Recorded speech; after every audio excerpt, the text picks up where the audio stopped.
you doing here? I had to see you. But everybody else will too. You're taking a terrible risk. So what? The election's in a week. That's exactly why. I don't care. You don't mean that. And you're going to win. I gotta tell you, I honestly hope that I don't. You don't mean that. I never meant anything more in my life. That way I will tell Claire I want a divorce and I'll make it stick. Please. I knew I should have stopped this a long time ago. You're the only thing that's kept me going. Gregory, please. You better get back. Come here. No. No. Not Come here. with me. Damn it, I can't stand this. I can't stand to see you like this. I want to be with you, and I don't care where, anywhere, everywhere. Oh, excuse me. Hi there, Mr. Howard. How very, very nice to see you. Would you please tell Claire, your wife, hello for me, won't you? Security officer reading. Contact the 8th floor nursing station. Gregory, please.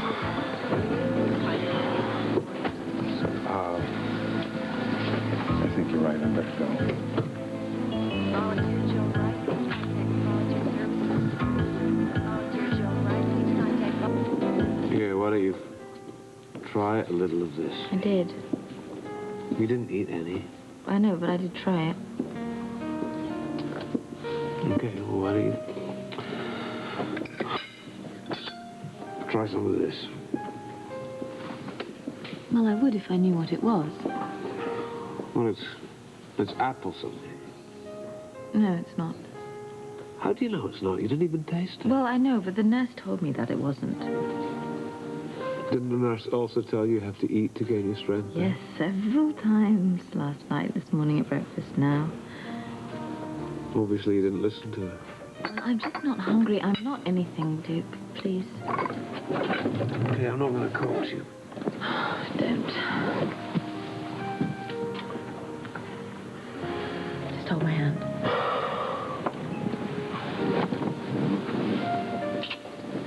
I wish you'd eat. I will. I'm hungry. I don't want anything. Okay. What did he say? Who? Well, the man, Duke told me you found him. Did he confess? No. Well, you've got to get him to confess. You need that evidence. Yeah, we're putting that together. Well, a torch was used to cut the cable, right? Right. He tell you all that? Yes. And you found 2 torches. Maybe you should be conducting the interrogation here. Look, at the moment we're just trying to make a connection between Tim, between the torches and the severed cable. Well, that shouldn't be too difficult. You know better than that. Why don't you take it easy, you two? Well, I mean, we know that man is responsible for this accident, don't we? Knowing it and proving it are 2 different things, love. Now, think, will you? Then what are you doing here? You should be there getting him to confess. Why don't you take it easy, Anna? Yeah, look, this isn't doing anybody any good. Then go and get his confession. I'll do all of that, Anna. And when I do, I'll find out who he's working for. We know who he's working for. He's working for Olivia. And when I find her, I'm going to kill her myself.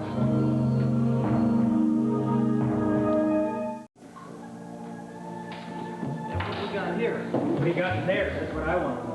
Tell me, is she as good as she sounds? Well, first things first. Hey. God, this stuff will rot your guts out. Heard mine. Been on junk like this for years. Well, probably hold us till the meeting tonight. Yeah, that's going to be a spread, I guarantee. The big shots really know how to do it. More junk food than you thought imagined. In 6 languages. Yeah, and full of grease. And they call it gourmet. We'll tell you all about it tomorrow, Slinko. What are you talking about? I'm coming to the meeting. No. I'm going to the meeting. You and Dugan are staying here with Shirley Temple.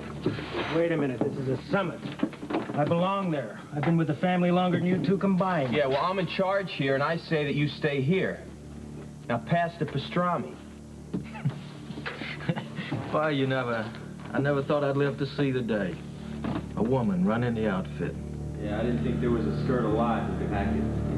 Olivia. Well, if the old man gives the go-ahead, they'll just have to go along.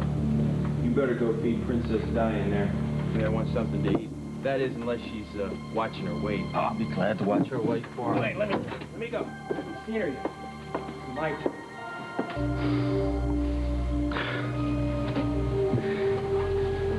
We were the 3 little Jeromes, weren't we?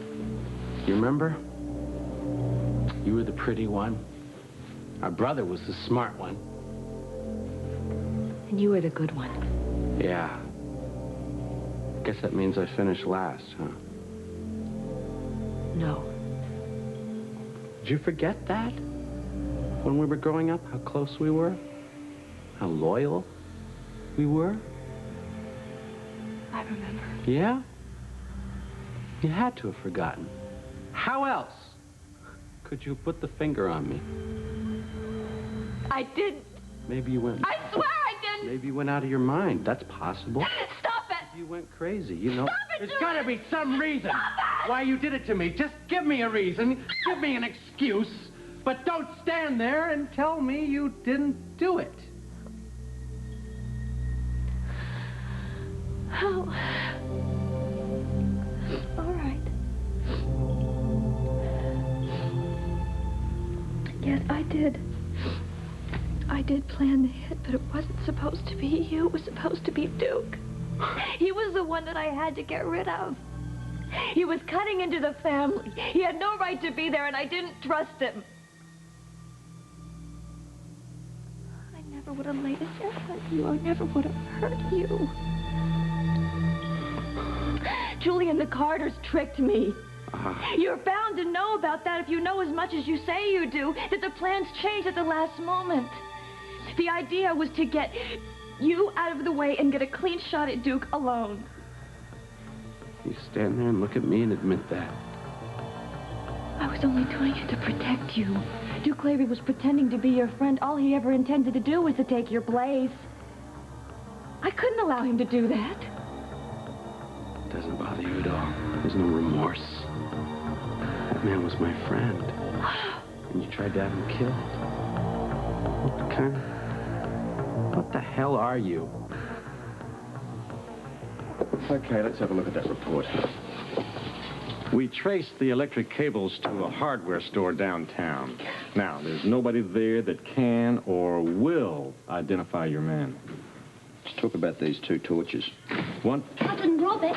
Oh, excuse me. Prunella, not now, please. But I forgot to tell you something. Well, can't it wait? Not if you've got Tim in jail. You've got to know. Maybe you should listen to her, Robert. Well, the other day, I saw Tim with a very big bankroll. And? Very, very big.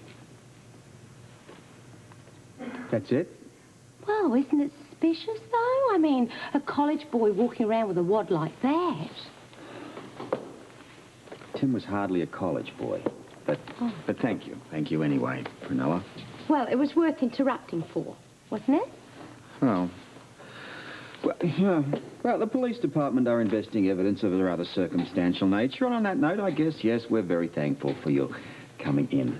Oh, thank you. Look, any time. Yeah, absolutely. And thank you for coming down. It's been really wonderful. Anytime And I can help you up don't miss before the you bus. just Thank you, Prunella.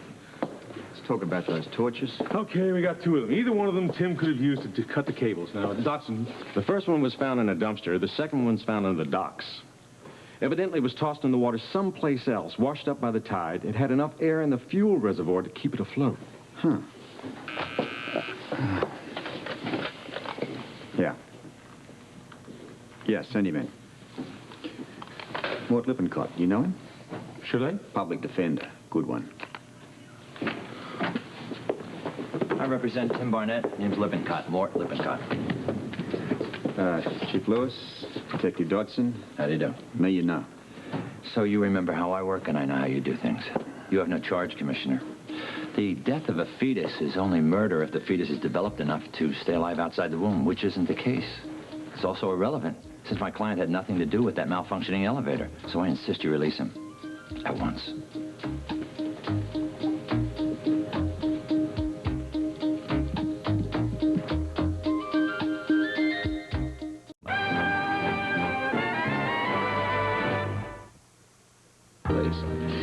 The question of viability regarding the unborn child really isn't up to you, Mr. Lippincott, but rather a panel of experts and jury. And as for your client, he's going to stay right where he is. We're investigating numerous other charges against him. Fine. I'll just file early preliminary hearings. I mean, you've got no probable cause to hold him. You've got no evidence. Well, that's not necessarily the case. Case? What case? It's all circumstantial. I mean, you know that, I know that. You can't place him on top of the elevator. You can't prove he had a motive. You can't prove anything. Look, if all this bravado is some sort of an effort to get disclosure, then you got it. Point 1. We had the electrical cables that your Mr. Barnett purchased from the Reading Electrical Company. Point 2. Two acetylene torches. One found in a dumpster, the other one found floating around underneath the docks. Now, as it so happens, your client has the technical knowledge to use this stuff. We can tie him to it one way, and I've got people out there now looking for that.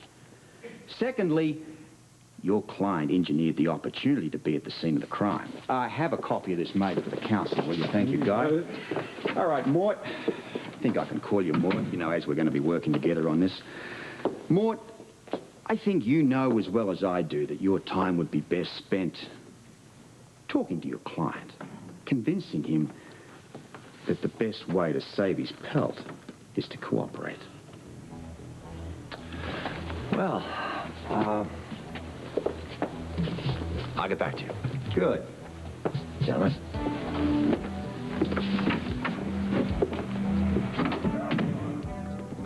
I don't know, Robert. It's a long shot. Let's go with it.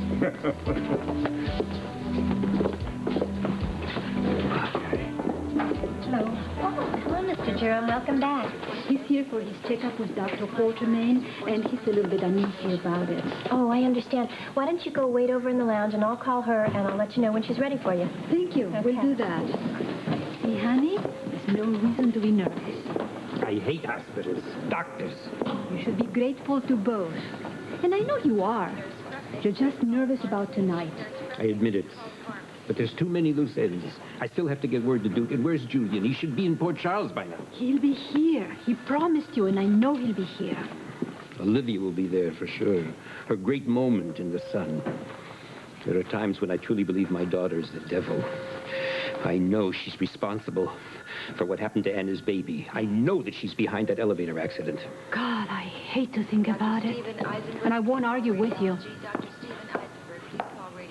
Duke. Victor. Hello. Demeter. Duke, my friend. I'm so sorry. I heard. How is Anna doing? Physically, she's fine. Thank you. You can never really be well after you lose a child. I know. It's like a part of you gets amputated. There's nothing more painful for us fathers, too. Thank you. I appreciate your understanding. I lived it, my son. I still go on living it. Is there anything I can do for you? No. I'm fine, thank you. I'm sure you are. I'm very glad to see you.